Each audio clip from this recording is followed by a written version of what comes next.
হাই friends, কি খবৰ আপোনালোকৰ? ভালনে? মোৰ কিন্তু আজি মনটো বহুত ভাল। আপোনালোকেতো নিশ্চয় জানে গুৱাহাটী নীলাচল পাহাৰৰ মা কামাখ্যা মন্দিৰত অম্বুবাচী মেলা চলি আছে। সেইকাৰণে আজি আমি ঘৰৰ সকলোৱে অম্বুবাচী মেলা মা কামাখ্যাত দৰ্শন কৰিবৰ কাৰণে যাব ওলাইছোঁ। আমি এতিয়া গৈ আছোঁ। আপোনালোকে আহিছেনে বাৰু? আপোনালোকেও আহিব এনেকৈ অম্বুবাচী মেলা চাবৰ কাৰণে। কিন্তু মই বহুত দিনৰ পৰা মই ভাবি আছিলোঁ যে অম্বুবাচী মেলাত কেতিয়া যাব পাৰিম, কিন্তু আজি কিন্তু মোৰ কিবা ভাগ্য মিলিছে দেই ফ্ৰেণ্ড।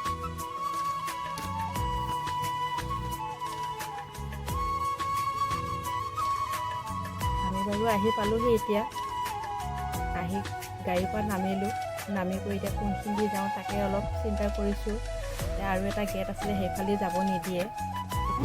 এতিয়া বেলেগ নৰনাৰায়ণ সেতুৱেদি যাব লাগিব।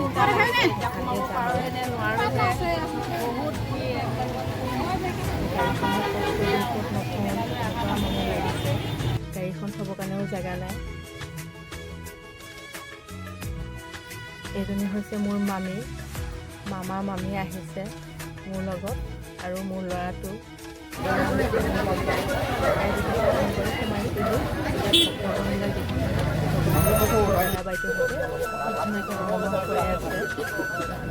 কিন্তু 1 টকাও লোৱা নাই, ধুনীয়াকৈ বিনা ফ্ৰীতে খুৱাই আছে কিন্তু দেই দাদা বাইদেউহঁতে। কি যে ভাগ্য দাদা বাইদেউহঁতৰ, ভাগ্য কিন্তু পাব লাগিব আৰু দেই। তেওঁলোকে শক্তি দিছে আৰু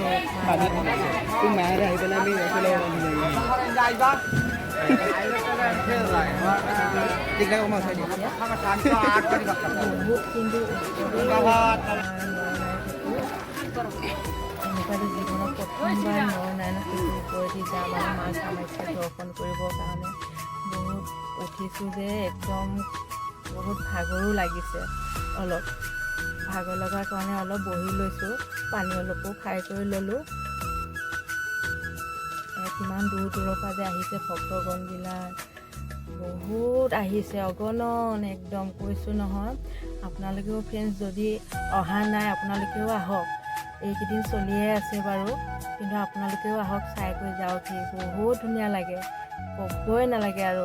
একদম আহিছোঁ যে মই যে ঘৰত কেনেকৈ যাম মানে ভাবিবই পৰা নাই, ইমানেই ভাল লাগিছে। আৰু ভক্তগণবিলাকৰো চাগৈ কিছুমানৰ ভাগৰ লাগিছে, অলপ বহি কৰি লৈছে। দেখিছেনে কিমান দূৰৰ পৰা আহিছে। দূৰৰ পৰা আহি ভাগৰ লগাৰ কাৰণে অলপ বিশ্ৰামো কৰিছে। আমি যথেষ্টখিনি বাৰু পালোহিয়ে, আৰু অলপ আছে, গৈয়ে থাকিম আৰু কিমানখিনি পাৰোঁ।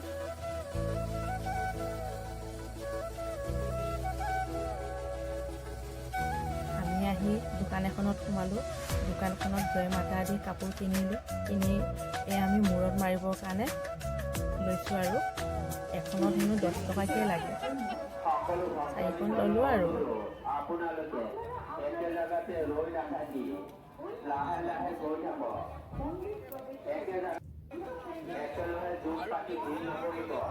নৰনাৰায়ণ সেতু, ইমানবোৰ যে চিৰি আছে বা ক'বই নোৱাৰি দেই। এয়া আমি মেইন গেটটো পালোহি দেই ফ্ৰেণ্ডছ। এয়া মেইন গেটেদি আমি সোমাম আৰু মা কামাখ্যা পালোহি। বহুত ভাগৰ লাগিছে, বহুত ভাল লাগিছে।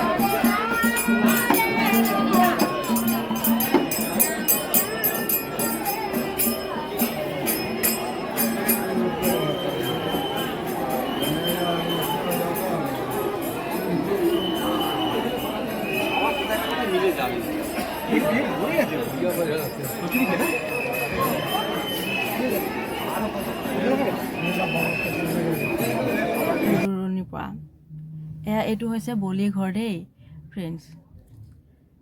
ইয়াতে ছাগলী বলি দিয়ে বুলি শুনো, কিন্তু আগতে দেখা নাছিলোঁ, আজি দেখিছোঁ। এয়া মামী। এয়া মন্দিৰটো আমি পাম এতিয়া, আৰু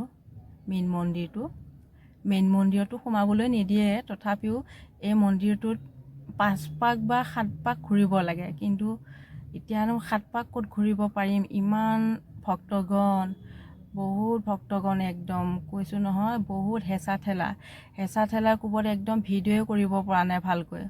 দেখিছেনে কিমান ভক্তগণে কেনেকৈ বহি আছে। বহুত ৰ'দ দিছে যে, ৰ'দটো বহুত চোকা, বহুত গৰম লাগিছে একদম কৈছোঁ নহয়, বহুত গৰমত থাকিব পৰা নাই। এয়া আমি মেইন মন্দিৰটোত সেৱা জনামগৈ এতিয়া। ইমান ধুনীয়াকৈ সজাইছে, দেখিলে বহুত ভাল লাগিছে।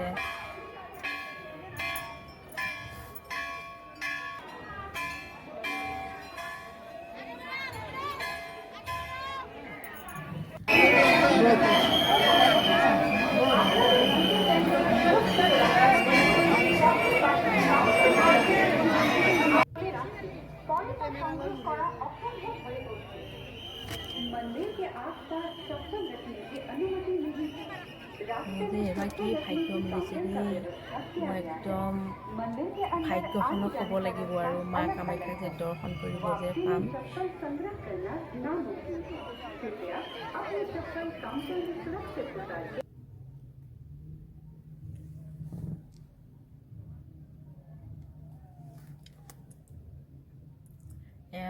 গৰম লগাৰ কাৰণে অলপ থিয় দি লৈছোঁ, কিন্তু থিয় হৈও থাকিব নিদিয়ে একদম। মানে পুলিচে কয় ইয়াত থিয় হৈ থাকিব নালাগে, জুম পাতি থাকিলে গোটেই মানুহ আৰু ভিৰ লাগি যায়।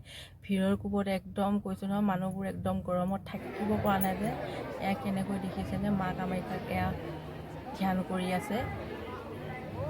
এইজনী বাইদেৱে আকৌ মা কামাখ্যাৰ ৰূপতে আছে, একদম দেখিবলৈ আকৌ বৰ ধুনীয়া লাগিছে। এই বাইদেউজনী কি ধুনীয়াকৈ সাজি কাচি কি ধুনীয়াকৈ আছে চাওকচোন। এয়া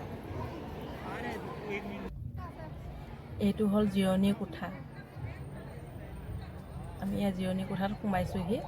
ভক্তগণবিলাকে ৰাতি হ'লে ইয়াতে জিৰাব নিদিয়ে। আপুনি যে আহিছে ইয়ালৈ মাক যে দৰ্শন কৰিব আহিছে, আপোনাৰ কেনেকুৱা লাগিছে আহি? তাৰ বিষয়ে অলপ কওকচোন আপুনি। ভাল লাগিছে, বহুত ভাল লাগিছে। মই মানে বহুত ভক্তবৃন্দ লগ পাইছোঁ। মই জাগিৰোডৰ পৰা আহিছোঁ, একচুৱেলি জাগিৰোডৰ পৰা আহিছোঁ। এই দেৱী মাক দৰ্শন কৰি আহিলোঁ এতিয়া বৰ্তমান। ভাল লাগিছে, বহুত মানুহ লগ পালোঁ, আনন্দ লাগিছে। আগতেও আহিছেনে বাৰু আপুনি? মই আগতে এবাৰ নে দুবাৰ আহিছোঁ।